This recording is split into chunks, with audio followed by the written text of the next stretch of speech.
ఇప్పుడు మనము ఇండస్ ట్రిబ్యూటరీస్ని ఎలా గుర్తుపెట్టుకోవాలనేది సింపుల్ ట్రిక్ ద్వారా తెలుసుకుందాము. ఇండస్ ట్రిబ్యూటరీస్ అందరికీ గుర్తుంటాయి, కానీ ఫన్నీగా ఒక చిన్న ట్రిక్ తోటి ఈజీగా గుర్తుపెట్టుకోవచ్చు. మనకందరికీ రామ్ చరణ్ గారు తెలుసు కదా, ఆయన పేరుతో ఒక చిన్న సెంటెన్స్ క్రియేట్ చేసుకొని ఫన్నీగా మనం ఇండస్ ట్రిబ్యూటరీస్ని గుర్తుపెట్టుకుందాం సింపుల్గా. ఏం లేదా, సెంటెన్స్ ఏంటంటే సుల్తాన్ బేటా రామ్ చరణ్ జీ. ఈ సెంటెన్స్ ఉంది కదా, సుల్తాన్ బేటా రామ్ చరణ్ జీ. ఇక్కడ చూడండి, ఇది Indus river and their tributaries. చూడండి, సుల్తాన్లో ఎస్యు అంటే సట్లెజ్. తర్వాత బేటాలో బిఈ అంటే బియాస్.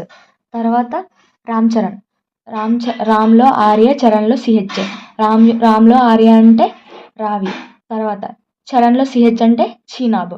తర్వాత జీలో జేహెచ్ అంటే జీలం. సో అంతే, మొత్తం మనకి 5 ట్రిబ్యూటరీస్ వచ్చేసాయి. ఏంటవి?